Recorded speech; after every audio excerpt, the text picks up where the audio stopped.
नमस्कार बंधुरा तंद्रार रान्नाघरे सबाइके स्वागत।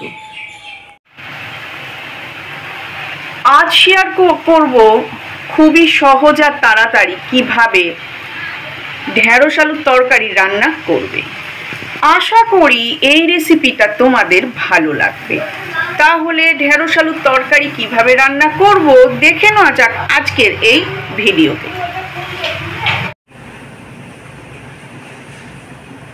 ঢেঁড়স আলুর তরকারির জন্য এখানে নিয়ে নিয়েছি ঢেঁড়স আর একটা আলু। এখন ঢেঁড়স আর আলু একসাথে কেটে নেব। ঢেঁড়স আর আলু এইভাবে টুকরো করে কেটে ধুয়ে নিয়েছি। কড়াইতে দিয়ে দিয়েছি সর্ষের তেল, এখন দিয়ে দেব 5 ফোড়ন।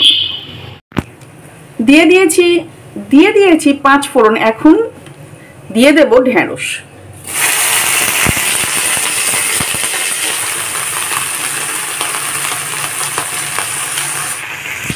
দিয়ে দিয়েছি ঢেঁড়স আর আলু। এখন হালকা নাড়াচাড়া করে থালা দিয়ে চাপা দিয়ে দেবো আর গ্যাসটাকে এখন লো ফ্লেমে করে দেবো।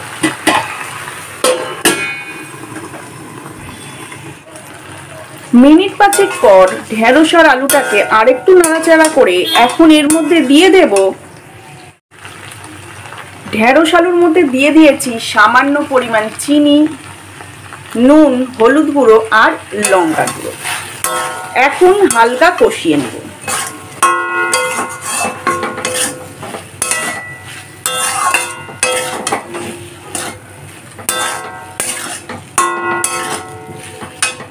হালকা কষিয়ে নিয়েছি, এখন আবার থালা দিয়ে চাপা দিয়ে দেব। সমস্ত মশলা দিয়ে ঢেঁড়সটা কষিয়ে নেওয়ার পর থালাটা খুলতেই মশলাটা বেশ ভালোভাবেই কষা হয়ে গেছে আর আলু ঢেঁড়সও সিদ্ধ হয়ে গেছে। এইভাবে যদি ঢেঁড়সটা রান্না করা যায় তাহলে ঢেঁড়সগুলো গোটা গোটা থাকে, ঢেঁড়সগুলো ঘেঁটে যায় না। আর এখন ঢেঁড়স আলুর তরকারিটা সম্পূর্ণ রেডি হয়ে গেছে। এখন গ্যাসটাকে অফ করে দেব।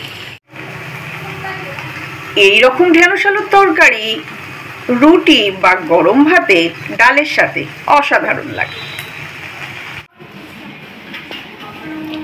আশা করি আজকের এই রেসিপিটা তোমাদের ভালো লাগলো। তাহলে আজকের মতো এই পর্যন্ত, আসি বন্ধুরা।